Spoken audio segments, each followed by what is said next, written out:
Lunatics, what's going on? Welcome back to the channel. We're back out on the road today. We're on our way to Lake Texoma. Stop number 2 of the Southwestern division of the MLF Big5 Toyota Series is at Lake Texoma. Drove about 6 hours or so yesterday from California, Arizona. Stopped at my buddy Justin Patti's house and stayed the night there. And now we are making the long trip out to Oklahoma to get ready to go practice for the next 4 days out of Lake Texoma and then fish the tournament for a couple days and hopefully have a good finish, because Rayburn definitely sucked it up over at Rayburn. So like I was saying, I got on the road yesterday. Left my house probably around 3 o'clock, drove out to Justin's house. It's about a 5-6 hour drive, so I think I got there around 9:30, something like that.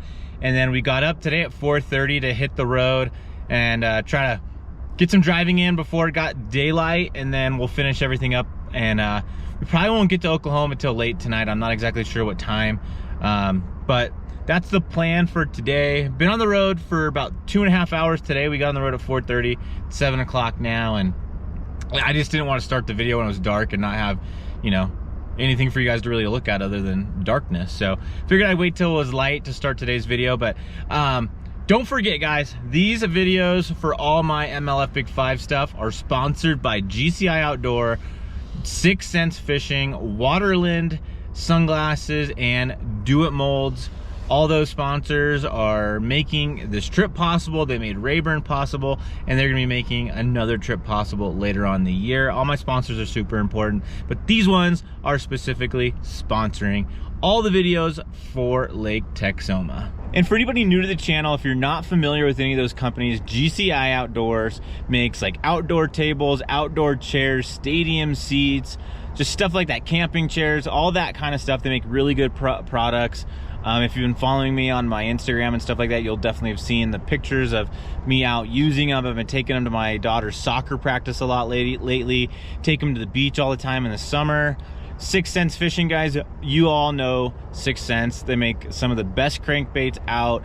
They got awesome plastics. They got swim jigs, hybrid jig. It's like a cross between like a swim jig and a football head jig. They got all kinds of awesome products. You guys see them on the channel all the time. Always have new products coming out. Got great rods and all that kind of stuff. And then WaterLand Co. is my sunglasses sponsor. Sunglasses are super important. I really think it's one of the most underappreciated things in the fishing world. I just think that sunglasses really do make a difference on your day out in the water. Whether you have clear water and you can see what's under the water, you can see fish on beds, you can see fish cruising, you can see grass lines, or just the wear and tear of the glare coming off the water that affects your eyes, the sun in your eyes all day long. Just good pair of sunglasses really kind of helps you out when it comes to that stuff. So definitely check out waterlandco.com and get some of those sunglasses. And then you also got Do It Molds. And if you guys see my channel, you definitely, my YouTube channel, you've seen me using my Do It Molds, making jigs, making tackle, making plastics, making all kinds of different stuff. So just make sure to, if you're into the tackle making stuff, just make sure to go to doitmolds.com and check it out. And also take a look in the description of today's video for the link to my Do It Molds affiliate page. Basically just click that link and save it, and anything you buy from Do It Molds, they'll know that I sent you. So just go save that link.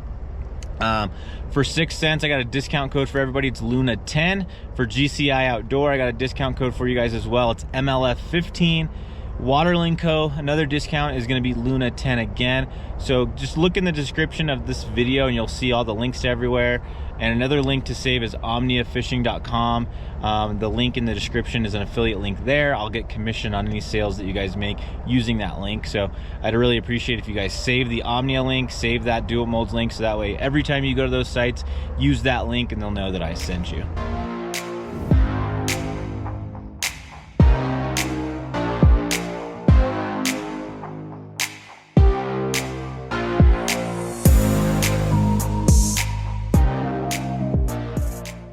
Well, this sucks.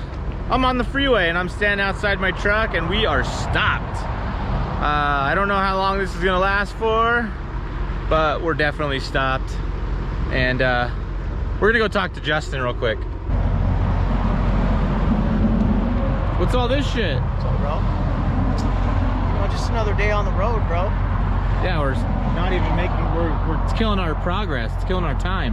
It's a 50-minute delay, dude. I have to go retie some tackle on the freeway. Really, for 50-minute delay, I might start rigging up tackle. Yeah. Like for real, just sit on the front deck of the boat, rig up tackle. I don't know, but this sucks.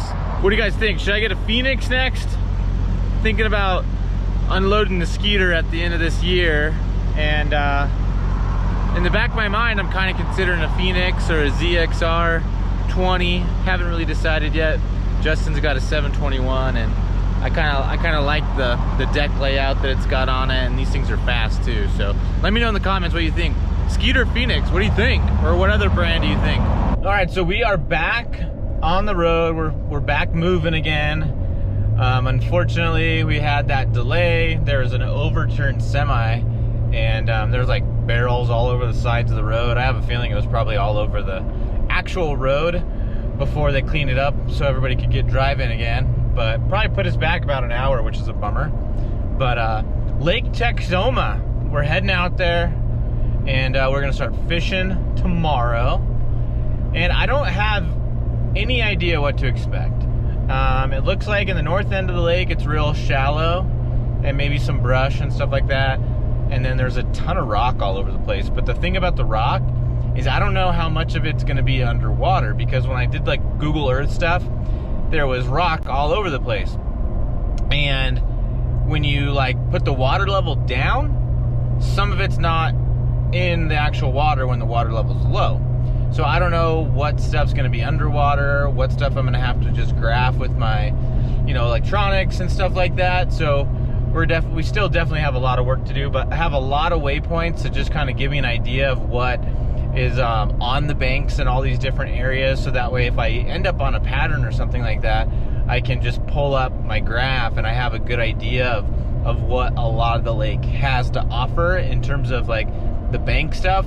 Now, if it's an offshore deal, I'm basically going to be, you know, just looking at contour lines and river channels and just kind of having to fish blind like that and graph over and just look for fish and stuff like that. So we'll just have to see how it all ends up. But you can only prepare so well when you're at home and you're doing your computer research and mapping and Google Earth stuff and reading articles. You can only do so much, and eventually you gotta get out there, you gotta fish and see what those fish are doing. So in terms of baits and stuff like that, I think there's a ton that could be in play. I think jigs could be in play. I think Carolina rigs could be in play. Chatterbaits, spinner baits, crankbaits. I think some of it's going to depend on what part of the lake you're fishing. I think you could be throwing, you know, swim baits. You could probably flip depending on the water level. There's docks. There's all kinds of different stuff that you can fish. The one nice thing for somebody in my situation going out there that hasn't fished there before is that there's a lot of rock, and that's stuff that I'm used to fishing. And like when I went to Rayburn, there was it's a grass fishery for the most part, and that's just something that I don't have a ton of experience fishing, because most of the stuff that we fish back at home is all rock oriented. Now, if you go to meet and stuff in the summertime, there's grass that you're fishing and stuff like that. But even then, it's still different than when you're out in Texas at Rayburn fishing the hydrilla and stuff. But from what I understand, there's not a ton of grass at Texoma, but I could get there and there could be. But my research shows that that's really not going to be a factor for the most part. It looks like it's going to be docks and rocks and stuff like that. So the rock stuff, for sure, I know how to fish. And then the docks is something else that I don't have a ton of experience with, because our lakes are so small here at home that we just literally don't have docks. Like, people don't live on the lakes. It's just not something that we have available to fish. So I don't know how the fish really set up on it, but it's definitely something that I gotta spend some time doing in practice, because based on my research, it looks like there's a lot of fish that end up being in those marinas and around all those docks. So some other stuff that I made specifically for this tournament is I made a bunch of hair jigs, I made a bunch of spinner baits, I made a bunch of swim baits in like a sexy shad type of color, and then a chartreuse kind of color. I made some thump grubs, which are some baits that I make using my dual molds. The swim baits are the slick shiners that I just recently did a video on. The thumb grubs are kind of like a Kitech swing impact, not the fat ones, but the thinner, skinny ones. They're kind of similar to that, I think, and that's what I like to use as a trailer on my spinner baits. But you can definitely rig those on a jig head and toss those around, a little thinner, smaller profile. I made a bunch of football jigs. I made a bunch of ball heads and shaky heads and stuff like that when I was planning for Shasta. So I think some of those are definitely going to be a factor. And something I'd like to do is kind of do a tackle video where I kind of just show you guys some of these specific baits and stuff like that. So I'm going to try to do that while I'm out here. Hopefully I have time to do that for you guys, because I would like to kind of feature some of those baits that I made using my do-it-molds and stuff like that. And then hopefully catch some fish on those as well. I've got Ned rigs using my Midwest Finesse jig and Finesse worm molds. And but yeah, got a bunch of stuff that I made myself, a bunch of stuff that I bought, 6 cents crankbait, stuff like that, 6 cents plastics. So a lot of stuff is in play today in this tournament. Well, we've officially hit hour number 12 of our drive, and we're still going. We still got plenty more to go.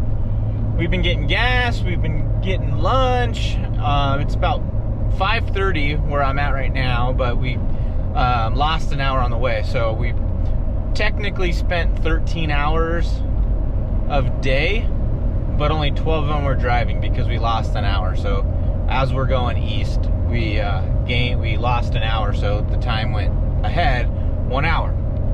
And I'm on the I-40, and this freeway is horrible. It's got potholes everywhere, like gnarly ones, and it's just bumpy.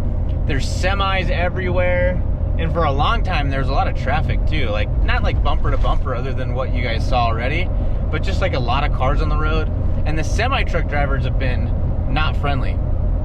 Those guys have been like literally like passing me on the right side of the road, and then another semi is getting on the freeway, and then that semi hasn't fully passed me yet, and they're wanting to get over so they don't have to like brake or like get off cruise control or whatever the deal is.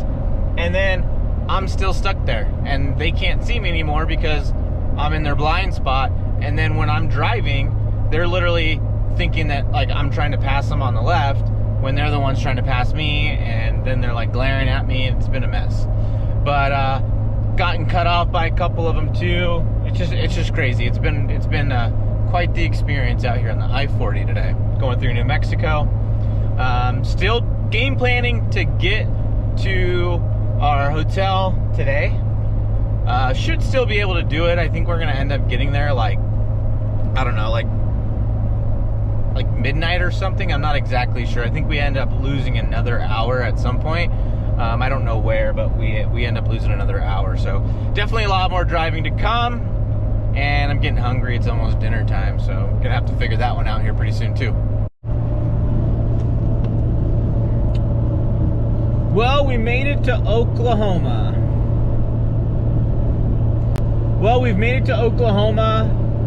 It's 10 o'clock out here in Oklahoma, but we've been driving for probably, what would that be, 8 o'clock? So,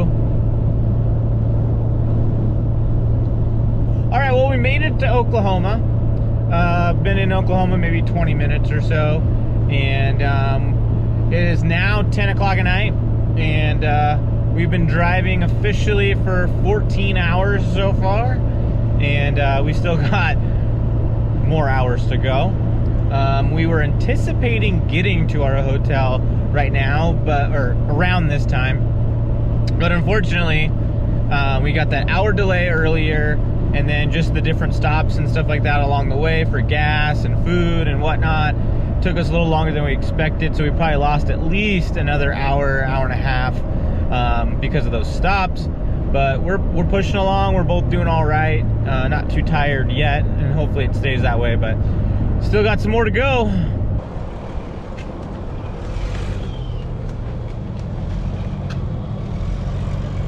All right, well, Oklahoma gas stop number 1. And one thing that's crazy is that you can actually buy 100% gasoline in Oklahoma, where California and pretty much anywhere else you cannot. So you can buy the good stuff out here. instead of the ethanol gasoline that eats our engines and blows them all up. So we're about to get on the road. We just got some gas and it is cold outside right now. I mean, it's only 50, but for some reason there's like that wind breeze and it's just cuts you pretty good.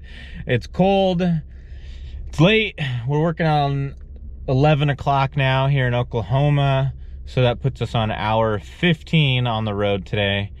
And it looks like we might get into where we're supposed to be at around 2 a.m. So I'm not sure what time that means I'm gonna get on the water, because the last thing I want to do is like get no sleep and get out on the water and then just be wrecked trying to catch up for the rest of the week. So I think I need to play it smart and kind of just sleep in a little bit and get on the water and, you know, get 3/4 of a day, half day in, something like that, just so I'm not hammered from, you know, getting no sleep going into the first day of practice. So it'll be a game time decision on what time I end up getting up, but we are going fishing tomorrow. So that's for sure. I just don't know what time we're gonna start. Well, everybody, we finally got here. It only took about 20 hours to get here. One shot. I don't know why we decided to do it this way, but that's what we decided to do. But we're here. It's like 3 o'clock in the morning, and yeah, but we made it. And I don't know what time we're going fishing tomorrow, but we'll get out there at some point. But I don't want to ruin my whole day like I explained earlier. But check out this spot we're staying at. It's pretty rad. All right, so we got room number 1 right here. A couple little beds. Nice little closet. Full on like living room with a TV. We got the housewife in the kitchen already. Victory beer, bro. Victory beer for getting here. Little Coors Light action. Look at that, icy. Icy cold. I love that. Kitchen table. And then right here where all the business takes place in the bathroom. Gotta take care of business. And then the other room right here. And a big old closet for tons of crap. So, alright guys, so this is it. We're going to bed. It's gonna be daylight for sure by the time I get up in the morning and try to get out here and get out on Texoma for the first day. But it was a long day today. But glad to be here. Glad that this spot turned out to be okay, because when you travel 20 hours plus to get out here and you're just winging it when you book a place, you just never know what you're gonna get. But thanks guys for watching, and subscribe if you're new to the channel, and make sure to tune in for the rest of my Texoma series. We're gonna have all the practice videos, tournament videos, and all that kind of stuff. So make sure to subscribe, check in for all that, and I will see you guys later. See ya.